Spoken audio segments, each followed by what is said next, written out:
Welcome to the NBA Coast to Coast podcast brought to you by thelines.com. Coming to you from the West Coast, Josh Lander, joined by Nate Weitzer. He's on the East Coast.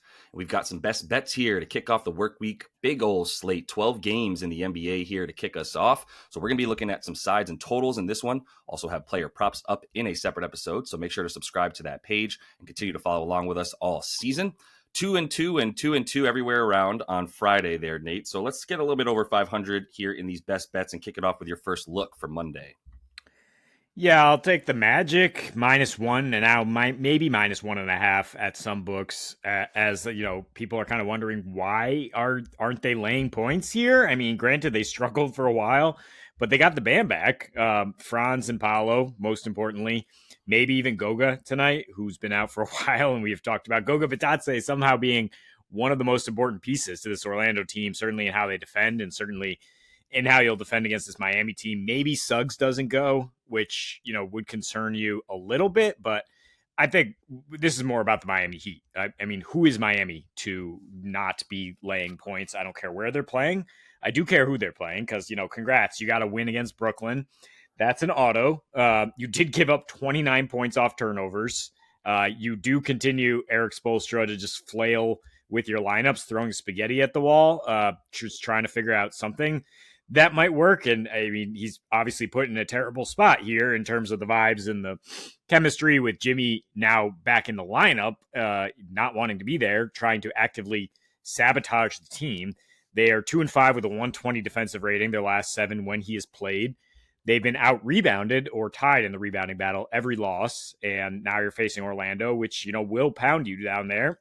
Somehow Miami's just not a good rebounding team in general. Our poor guy Khalil Ware finally got bullied in their last time out against the Nets of all team, and now is he guarding Paolo? Like I think Paolo and Franz both have their way here.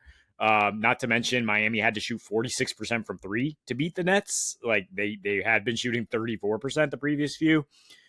These teams met in the opener. Franz led the way, plus 31 in a beatdown. Oh, excuse me. Paolo led the way even more, plus 42, 33 points on 50% shooting. So yeah, they don't have answers for these dudes. I think Franz, you know, Jimmy might start on him, and that's just like chef's kiss if you're going to take a Franz Wagner points prop or assist prop or whatever. Because I honestly think Jimmy Butler is trying to escort him in anybody he's guarding into help defense to just like force double teams to just sabotage Miami's defense. I don't know how you play him at all. But if you don't play him, it's not like you have great options otherwise on the wing to deal with these two alpha wings. Yeah, but I mean, his bad is outweighing his good at this point. I don't know why he's playing either, to be honest. But every time he does, I'll just go ahead and agree to take the other team and the points. And if we're getting points, great. If we're only throwing a few points at Miami, fine. I don't care. They don't deserve to be anything other than like 4.5-point dogs to almost every team in the league that's not actively trying to lose. And I don't know if the Heat are trying to win when they throw Jimmy out there. I don't know why they are. I don't think they need to play him for like auditions here. It's not like he needs to showcase what he can do to other teams. He's done that for a decade now. So, but so just stop playing him. I that's all I could say, but he's going to throw a wrench into everything. If Goga's back, love it even more. Even if he's not, yeah, the band's back together here enough for Orlando that they are a better team than whatever Miami's throwing out there now. And Khalil Ware did not look like a shell of himself. I don't know. He was missing layups. He kind of looked indifferent. There was a weirdness about like maybe his minutes weren't high enough for him, so he was pouty. So I don't know what Spo's doing, but it's a reason I don't bet on the Miami Heat players at all, which is I can't trust their rotations. But Detroit, I'm going to take them to cover against what was the best team in the NBA, even though I always thought it was, I mean, Cleveland's going to come back down to earth at some point. But the Cavs are at home, so this is a little bit scary. I can understand, but it's 10.5 points for Detroit, and I got a ticket for Detroit to make the playoffs 10-1. So like I'm riding with the boys here and hoping that they keep it going. They've been awesome on the road. In their last 10, they are 8-2 against the spread, 7-3 straight up in their last 10 roadies. And they're about a middle of the pack strength of schedule with some actual nice wins in there too, including that Houston game that kind of surprised us all, just went under the radar of like a big slate, and they beat the Rockets by 6 in Houston. So that was crazy. 13-6 against the spread when they're road dogs this season too. So they're used to this situation, and they're playing really, really well, even when they're not supposed to be necessarily sticking around in games. And just to get to the Cavs for a minute, like I said, welcome back to reality here. And like, look, they're not as bad as they've been, over the course of the last 8 to 10 games, and they're not as good as they were when they won like 33 out of 37 games or whatever. Just it's in the middle, but closer to being a good team. But 5-5 straight up in their last 10. They have had a pretty difficult strength of schedule. I still like you were the best team in the league, so I'm not really going to allow that to be an excuse. 29th in defensive rating. That's what it comes down to. And Evan Mobley only missed like 2-3 games in there, 2, I believe, 2.5 from when he actually got hurt. So there's no real excuse there. They're 4th in offensive rating still, and they're going to keep chucking shots, and they're going to keep having options with that backcourt. So no shade able to be thrown at their offense, but it's that defense, man. They're also 29th in opponent effective field goal percentage. Maybe it's some effort stuff. I personally, the eye test tells me that there's some weirdness and there's effort stuff combined with Karis LeVert having a few injuries and all the rest. They've allowed the 7th most points in the paint. That's how you know something's wrong here. Is like this is a team who is built on a lot, not basically owning that part of the floor, where they've been in the top 10 for the last 2 seasons, and especially this one. And Detroit's 8th in points in the paint in their last 10, 13th on the season, and they continue to like increase their shots closer to the basket and not take as many just wild above the break threes. I'm looking at you, Cade Cunningham, who has seen his points dwindle a bit over the course of the last 10, a little bit more inconsistent with the points, but the assists are there. The efficiency is a little bit better than it was at the beginning of the season when he was catching some flack from this show for not necessarily being the most efficient point guard in the league at the time and a volume player, and has sort of built upon that a little bit. The other thing here is the offensive rebounds, and that's something that I do think Detroit will continue to have some success with. They have been, the Cavs rather have been relying on offensive rebounds a ton here, which is not something they were at the beginning of the season. And that sort of tells you, because their individual offensive effective field goal percentage is terrible over the last 10. They are not shooting the ball well, and that's resulted in them needing to score off of those second chance points. But Detroit is limiting second chance points on the season. And this Cavs team has been second over the last 10 games. They've got the 9th highest offensive rebound percentage over the last 10 games. And while that might seem like a fine way to win when you do have bigs down low like they do, not against this Detroit team, which is a top 10 team in terms of rebounding on the defensive glass as well. So I think they'll be able to limit some stuff both above the break and next to the basket. And that's crucial. That's how you beat Cleveland. They're not a mid-range team outside of Donnie Mitchell. But yeah, I think this is going to be a much closer game, around 5-6 points at the most, to be honest. Yeah, I mean, part of the reason we're impressed with Orlando is they beat these Pistons on Saturday, and Pistons been playing as well as anybody in the East for sure. I mean, I was looking at the total at first with this game because even with Mobley back, like this is still totally a guards game. That's how the Cavs have been playing, where like everybody is thriving. That on Friday, Maxey, Oubre, whatever, were thriving. Mitchell, Garland, and Mobley's still not up to his normal minutes, so I think we continue to see that. You can get plus money for Cade like 20-6 with Garland to get 20. Things like that make a lot of sense. Just like everybody's going to get theirs. 235 is a little high for a game total, but it is the Cavs. But in any case, yeah, I think. And for the record, I was close to going under in this game. I was leaning both, and I think both are fine plays, but under as well. Yeah, for sure. Okay, yeah. Well, I mean, we got the highest total of the night here in Chicago.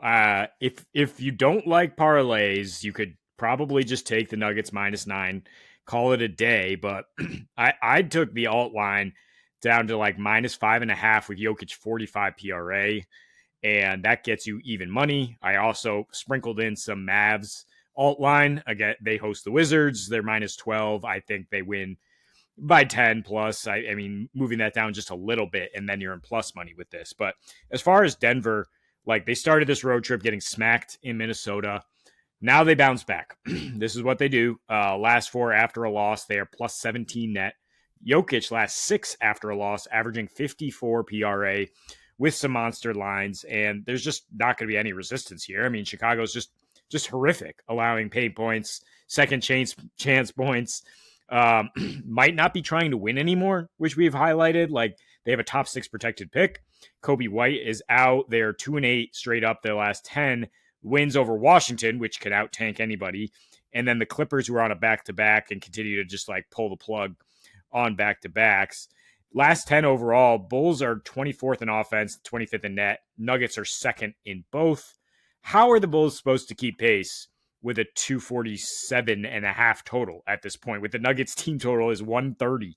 Like, we're just expecting Jokic to go out there and drop 130.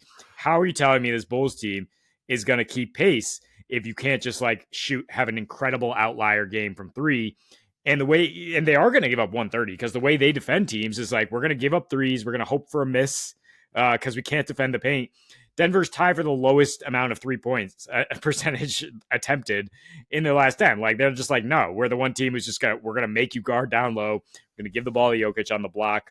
And the Bulls don't even force turnovers, which has been the biggest issue for these Bulls. They're only averaging 108 in their last 4 here without Kobe White. And so that's exactly what I'm talking about. Like, there's just a gap between these teams in terms of how much they can put up. And Denver, with the added motivation here, coming off a 30-point loss, I like them to get right back on track. Yeah, I hope so. That was nasty work against Minnesota. That game was over quick. So yeah, this has to be a bounce back spot for them. Still waiting on Aaron Gordon to increase his minutes. I don't know if it'll happen this game. They seem to use him a bit more in the last game. I think this one you'll see plenty of Russ and plenty of Christian Brown in this one. Anytime you're talking about the Bulls, you're talking about playing with pace in the open floor with probably 4 guards if you consider Giddey a guard and Vooch, right? And so, and whatever you consider Pat Williams for the 25 minutes he's on the floor as well. I don't have much respect for this Chicago team, and this is not a situation where you think that they have advantages anywhere. And they occasionally have an advantage against other teams, whether it's like Giddey and Dosunmu's versatility. Lock that up right now. You've got guys, like I said, like Russ, like Christian Brown. You've got open floor players, Peyton Watson, open floor players for the Denver Nuggets that can defend bigger, faster guys. There's no advantages for Chicago anywhere, especially down low in the Eastern European battle of centers. So I'll go ahead and take Joker in that one, even on the road. But let's go to a game that should be lacking in defense. That's the Pelicans at Toronto in Canada here. 233.5. This mug got bet up from 224.5, and it's already at 233.5 the next day. I did hit this at 227.5 last night, full transparency. Woke up to 233 and still feel like talking about it at minus 105, to be honest. I do think 235 is a fair projection for the amount of points in this game. The pace is continuing to be high for both these teams. The Pelly's 7th in pace in their last 10. Toronto is 10th. And that's a lot of what this comes down to is like Zion pushes the pace. There's a reason that Zion has like 17 rebound chances in like 20 minutes per game over the course of the season. It's because he bullies everything and just pushes the pace. There's no waiting for the shot clock. There's no waiting for the offense to necessarily get set up. It's give it to Zion and figure it out from there, to be honest, especially if there's no DeJounte Murray. And that just ups the pace a ton this season. They're also just both awful defenses. 26th and 27th rated defense. Zion coming back has certainly not helped, and I don't think any of us expected Zion to be the defensive enforcer that was going to come back. I think it's all about not having Herb Jones as much as anything, because Herb Jones and Trey Murphy together on the wing is locked down, and that is not what you're getting from NOP right now. Plus, no interior presence. Like, love you, Eve Missy, but you're a lanky youngster, my man, and you're going to need to beef up a bit before we trust you. That's why both of these teams are bottom 5 limiting points in the paint, assists, and rebounds overall. In bottom 10 at this point, but most of the season they've both been bottom 5. And that's it, man. It's free. All the easy buckets, going to the rim, open threes off the catch and shoot. Both of these teams in the bottom 5 in terms of opponent catch and shoot frequency, opponent catch and shoot field goals made. So there's a lot of assists and ball movement able to happen, especially when Zion is going to the rim. And there's obviously not a single guy who is going to be a good matchup for Zion. I don't know that we have one in the league, but like when you don't have a true power forward anywhere on your roster for this whole team, I'm not sure what's supposed to happen. You've got Kelly Olynyk and Jakob Poeltl, both questionable. Whatever Kelly was going to do to limit stuff in the second unit down low, at least you had a body that was 6'10", and now you've got Chris Boucher, who's also probably like 6'10", like a $180 though. So I'm not sure what he's going to do against Zion. So I just don't know where the defense comes from as he's going to the rim. I think he's going to be full of assists in this game because they have no choice but to put a guy out on the wing and then a guy down low to guard him. Like, how else do you guard him? But I do like the rebounds and the assists for Zion in this game as a result, and I think that'll be the thing that pushes the pace, and the fact that he'll be getting to the free throw line or allowing others to get to the free throw line. And you've got Toronto dead last in free throw attempt rate allowed to their opponent. And these Pellies are relying on those free throws a good amount here over the course of the last 10 games. Even if they don't look like a good team yet, this should be a good enough offense on both sides to be able to get them to 235 or so. Yeah, I think we're buying low on the Pels after that weird 92-point performance on Saturday, which was a back-to-back. Zion did not play Friday. Everybody else seemed bruised up from playing Memphis and just could not come along with Zion. Yeah. But interesting how much his numbers spiked, his usage spiked without DeJounte, who's also questionable here. So, yeah, definitely wheels up on the Zion props. If DeJounte is not able to go here, he's probably good for it in any case. But, yeah, I think we like the over. We like Pels have been such an over team until this point. Because, yeah, my first thought was just like, take the worst paint defense in the league, taking over, anytime. And then I was like, Toronto actually played defense the last few at home. But yeah, if they're missing Pirtle, they're also going to be one of the worst paint defenses in the league. Yeah, 100%. Yeah, we'll see what happens here with the Pels. I think we need to look into, you made me realize, we need to look into how teams are playing if they're on either like the second leg of a back-to-back or even one night of rest after playing Memphis, because Memphis with or without Ja is absurd, like 105 pace, 245, 50 totals. So we need to look at how teams come off of those games against Memphis if their conditioning might be affecting them, because they just lost to Charlotte in that game, and the Charlotte was undermanned Charlotte team. But that's all the time we have in Best Bets. Definitely make sure to subscribe to that page. Don't miss any of the player prop episodes. We're also bringing you alongside this one like we got today. And until we see you next, happy betting.